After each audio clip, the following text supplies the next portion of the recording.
Hi and good morning. So I actually filmed this intro yesterday and didn't realize that my phone had like slipped all the way down the dashboard so you can't see anything. But basically this weekend I'm horse shopping. I did originally buy a BLM Mustang, which technically I do still own, but unfortunately because of government lockdown I cannot pick her up. Probably it looks like until January, but they can't actually give me an answer right now.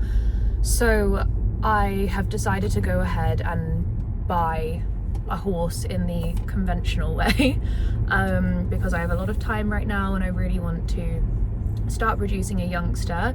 The plan is to break and, well, I know people don't like to use that word anymore, but like back and start my own youngster.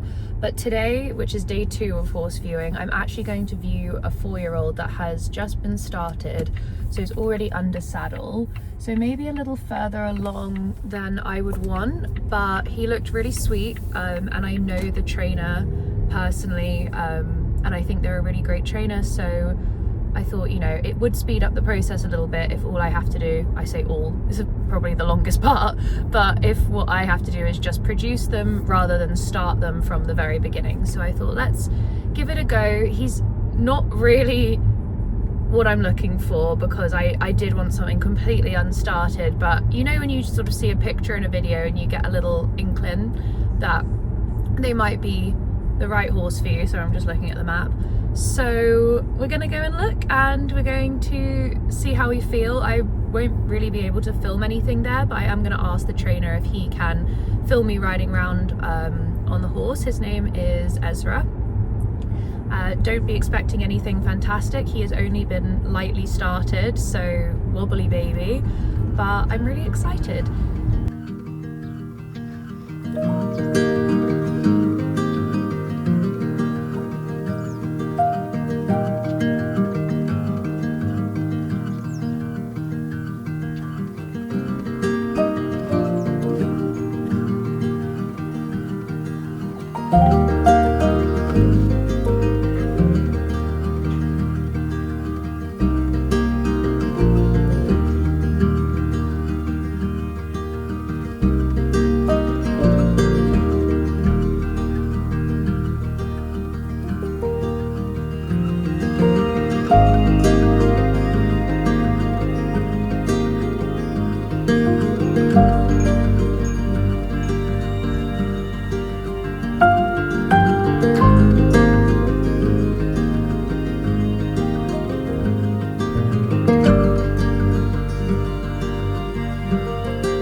inserted the clips before I've inserted this bit of footage, but I just finished viewing the 4-year-old gelding. His name is Ezra. He's a thoroughbred. Pure thoroughbred, raced twice, was too slow, which works nicely for me. Don't want anything too speedy. And he really took me by surprise. When I first got on, he was quite joggy, like just kind of displaying those like stereotypical like racehorse behaviors where they like jig jog and kind of tilt their head.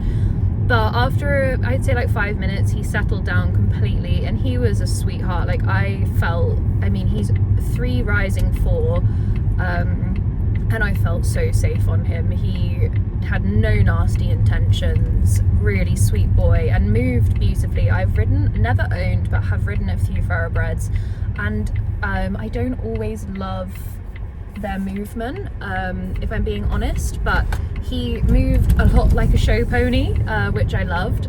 Sorry, this camera is falling down. So was very excited by him, and he's kind of thrown me now because I was really adamant in wanting something that was unbacked, but there's just a lot of logic behind going with him. I've also just realized I've put in the wrong destination and it says my destination's 15 hours away, so so we are now, I think, a week on from the last video I took where I was literally driving completely in the wrong direction.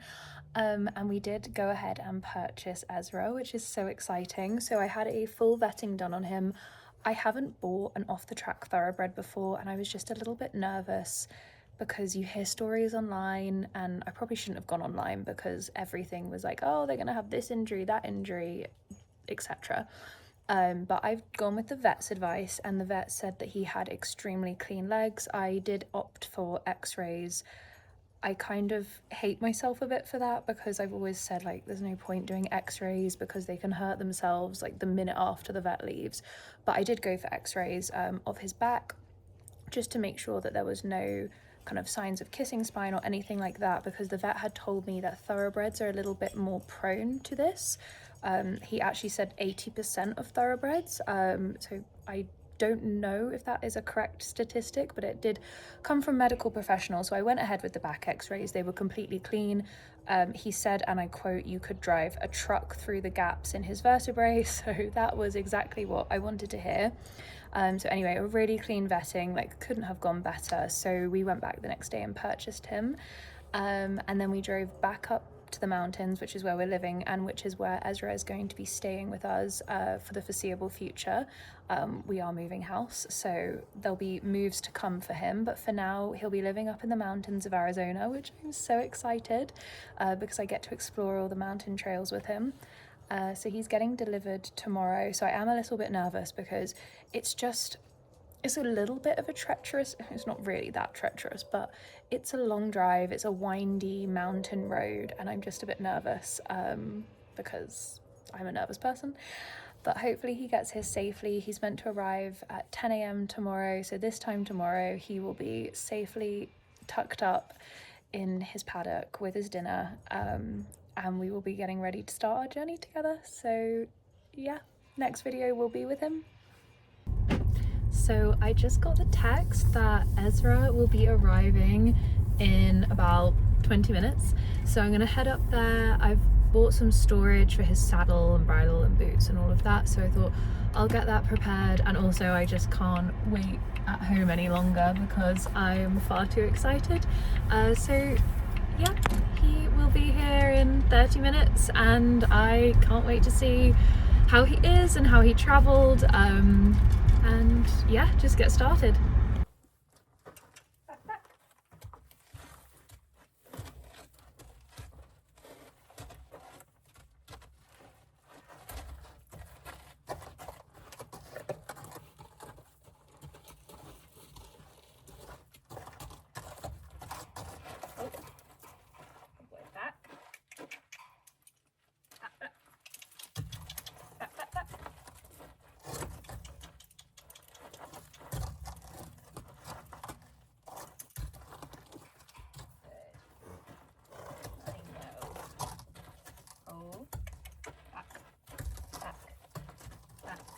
Good boy.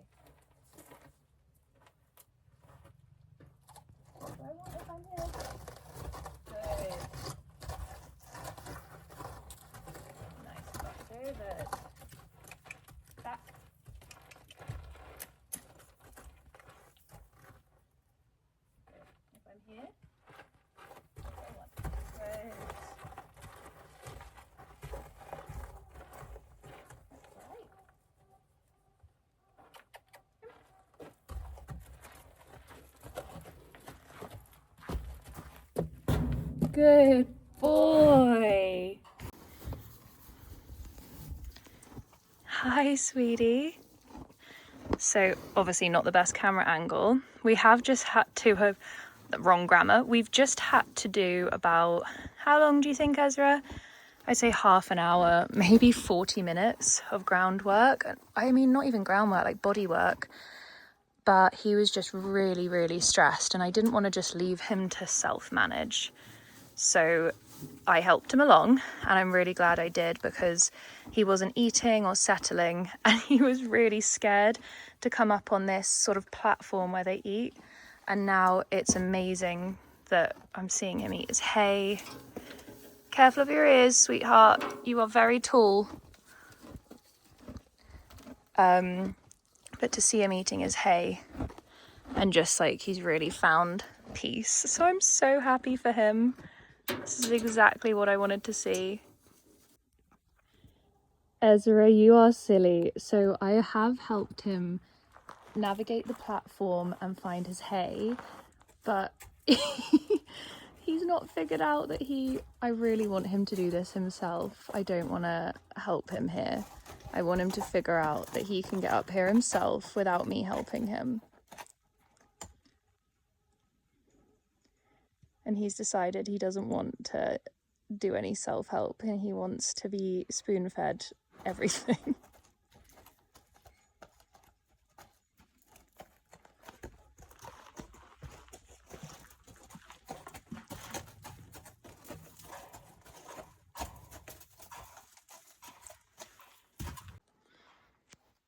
So I have just helped him out here because I do need to go, because I've been here for quite a while, and it is his first day. He has managed, I'll show you, he's managed to navigate this platform with me. Like, he'll be up there if I'm with him, but he doesn't want to be up there on his own for some reason. And he really wants to eat out of his black bucket, but he's gonna have to learn if he wants to go up there. But anyway, I've left some food out for him because I'm going and I don't want him like panicking or anything, but I'm hoping I've done enough kind of body work with him that he can kind of self-soothe now. So yeah, I'm gonna go home and have my lunch, but he's just such a sweetheart. He's such a good boy. I can't believe he's 3 years old. What a good boy. One thing I am interested in is his stance right here. Someone online might know. I've noticed when he eats from the ground, he eats in this like funny stance. And I know his back is really tight, so I'm wondering if it's like a kind of compensation thing. I don't know if anyone's had any horse or an ex-racehorse where they have seen this, because I'm imagining he's eaten up high, or like at least at like eye level. So yeah, interested about this stance, but hoping obviously the more he has to eat from this ground position, that's going to really help stretch over his back. But yeah, so far I think the first day has gone well. I'll get him in it. I think he came with a lot of stress and tension, which is beyond understandable.